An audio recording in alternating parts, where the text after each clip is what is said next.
বাড়ি এখন যদি জমিদারের বউ বা পোলাপানের আত্মা যদি এখানে গুড়গুড় করে তখন এই চলো চলো চলো আমরা ডিম কুড়াই ডিম ডিম ডিম কে নিবি। হ্যালো এভরিওয়ান, আসসালামু আলাইকুম, welcome to my another new blog. আজকে ঈদের তৃতীয় দিন, তো আমি খুবই সুন্দর করে রেডি হয়ে গেছি। আর এই মেকআপের টিউটোরিয়াল অবশ্যই আমার পেজে, আমার ইউটিউব চ্যানেলে, টিকটকে আপলোড করবো, অবশ্যই দেখে দিবা। আর আজকে খুব বেশি ঘোরাফেরার কোনো প্ল্যান নাই, যাচ্ছি আমাদের মুরগির খামারে। আমাদের একটা প্রজেক্ট আছে, সেই প্রজেক্টে মুরগি আছে, সেটাই হচ্ছে তোমাদের ঘুরে ফিরে দেখাবো। এবং ওইখানে আরও বিশাল কিছু আছে, সেটাই কি হয় না হয়, অনেক দিন ধরে যায় না, তো আজকে যাবো, ঘুরবো, তোমাদের সাথে শেয়ার করবো। আমি এখন বাসা থেকে বের হয়ে গেছি, আর সাথে যাচ্ছে তোমাদের ভাইয়া আর আমার বড় ছেলে। তো এখন গাড়িতে উঠবো, বসার কথা ছিল সামনে, কিন্তু আমার ছেলে কোনোভাবেই সামনের থেকে পিছনে বসবে না, বলতেছে যে আম্মু আমি সামনেই বসবো। আর আমার একা একা পিছনে বসতে একদমই ভালো লাগে না, তাই আমি আর আমার ছেলে চিপাচিপি করে সামনেই বসছি। আর দেখো আমাদের গাজীপুরে কিছু কিছু গ্রাম আছে, এই রাস্তাগুলো এত বেশি সুন্দর হয়, বিকাল টাইমে বাইকে বা গাড়িতে কিংবা রিক্সায় মানে ঘুরতে ভীষণ ভালো লাগে। শুধু রিক্সা দিয়েই বা এই রাস্তা দিয়ে যাওয়া আসা করলে খুবই ভালো লাগে, খুবই সুন্দর। তো এইদিকে হচ্ছে কথা বলতে বলতে আমরা চলে এসেছি আমাদের প্রজেক্টে। এটা হচ্ছে আমাদের গাজীপুর জয়দেবপুরের পাশেই। তো এই প্লেসটা এত বেশি সুন্দর লাগে, আর এইখানে বর্ষাকালে এত বেশি পানি হয়। ওই যে দেখা যাচ্ছে আমাদের হচ্ছে মুরগির খামারের গেট।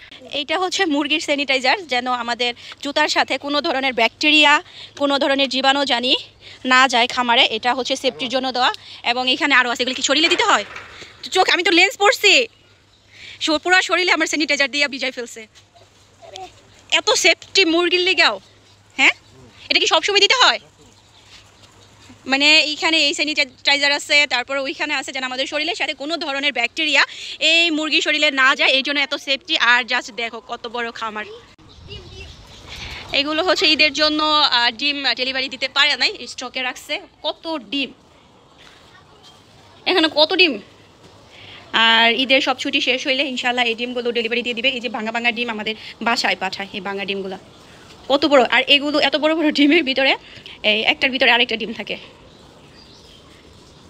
জাস্ট দেখো কত বড় বড় ডিম, মাশাআল্লাহ কি সুন্দর।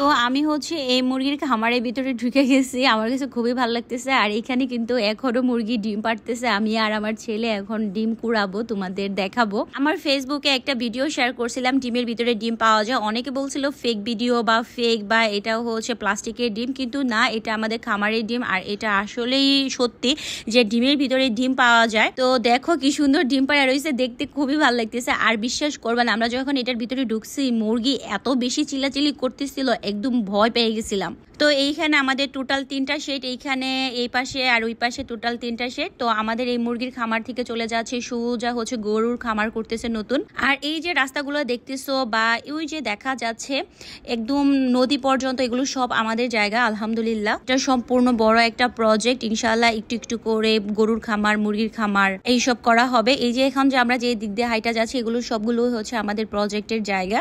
আর এই যে এখানে হচ্ছে নতুন করে গরুর খামারের তৈরি করতেছে, এখানে ইনশাআল্লাহ 2-1 মাসের মধ্যে গরু স্টক করবে। গরুর দুধ, গরুর বাছুর সবকিছুই পাওয়া যাবে। আবার গরু যখন আসবে তখন তোমাদের ভিডিও দেখাবো। পাশে হচ্ছে মুরগির খামার করতেছে, আর এক পাশে হচ্ছে গরুর খামার করতেছে।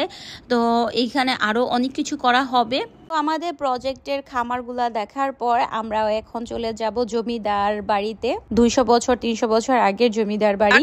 এটা হচ্ছে গাজীপুর বলদা একটা জায়গার নাম। আর সেই জমিদার বাড়ি খুবই পুরাতন, কত বছর আগের বাড়ি আল্লাহ জানে। এইসব ভুতুরা বাড়িতে কিন্তু ভয় লাগে। এটা কত বছর আগের পুরানো বাড়ি? 200-300 বছর আগের বাড়ি। এটা হইতেছে জমিদার বাড়ি। এখন যদি জমিদারের বউ বা পোলাপানের আত্মা যদি এখানে ঘুরঘুর করে তখন,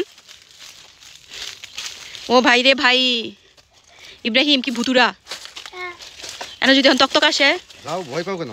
আরে এইসব জায়গার মধ্যে জায়গা ভালো থাকে না। এখানে আবার আছে একটা কালী মন্দির, আবার কালী।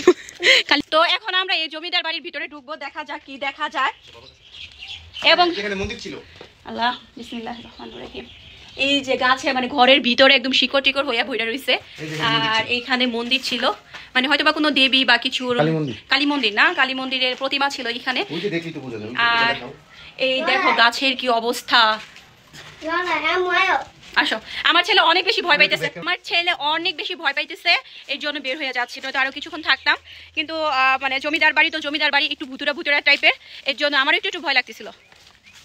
জমিদার বাড়ির কিছুক্ষণ সময় কাটিয়ে তারপর চলে যাব আমাদের হচ্ছে কি হানকাটা, আমাদের ভাইরাল প্লেস, মানে গাজীপুরের ভাইরাল একটা প্লেস। এই প্লেসে এমন কোনো কাপল নাই, এমন কেউ নাই যে এখানে আসে না। আর এই শাহিন মামার দোকানটা খুবই ভাইরাল, এখানকার চা অনেক বেশি জনপ্রিয়। আজকে আমি এই শাহিন মামার মাঠা খাইয়া আমি জাস্ট ফিদা হয়ে গেছি। মাঠাটা এত বেশি মজা লাগছে। আর এদিকে আমার বাচ্চা আইসক্রিম খাচ্ছে, আর আমার বাচ্চার বাবা দই নিয়েছে। ওদের দইটাও অনেক বেশি মজা ছিল, ওদের নিজস্ব বানানো, একদম টক মিষ্টি, একদম আমার ঠিক মনের মতো। এই প্লেসটা আসলে অনেক বেশি জনপ্রিয় কারণ এর আশেপাশে যে ন্যাচারাল ভিউ অনেক বেশি দেখতে সুন্দর, রাস্তাগুলো অনেক বেশি সুন্দর। আমাদের প্রজেক্ট আর হচ্ছে জমিদার বাড়ি ঘোরার পর এখন চলে যাচ্ছি। ইব্রাহিম, আম্মু তোমার জমিদার বাড়ি কেমন লাগছে? অনেক ডরাইছে আমার ছেলে, অনেক বেশি ভয় পাইছে, মানে এখনো ভয় পাইতেছে, কিন্তু আমারও একটু ভয় লাগছে সত্যি কথা। তো যাই হোক, এখন হচ্ছে আমরা বাসায় চলে যাব। মানে এই গ্রাম অঞ্চল দেখতে এত বেশি ভালো লাগে, এত বেশি সুন্দর লাগে। এখানে অনেক বেশি ভালো লাগে, কিন্তু প্রচুর গরম, অনেক বেশি গরম থাকার কারণে বেশি সময় দিতে পারি না, জাস্ট একটু হাঁটাহাঁটি করে দেখাশোনা করে চলে আসছি। তো ইনশাআল্লাহ নতুন আরেকটা ব্লগ নিয়ে আমি স্বপ্না তোমাদের মাঝে হাজির হব। অবশ্যই আমার চ্যানেলটা খুবই ছোট, তো আমার চ্যানেলে নতুন ভিডিও ব্লগ দেখতে হলে কি করতে হবে বলো তো? অবশ্যই সাপোর্ট করতে হবে, সাবস্ক্রাইব করতে হবে, লাইক কমেন্ট শেয়ার দিতে হবে। একদমই ছোট্ট বেবি একটা চ্যানেল আমার, তো তোমাদের সাপোর্ট ছাড়া একদমই সম্ভব না। তো ইনশাআল্লাহ নতুন আরেকটা ব্লগ নিয়ে খুব সুন তোমাদের সাথে দেখা হচ্ছে। তো এখনকার মতো বিদায় নিলাম, আল্লাহ হাফেজ।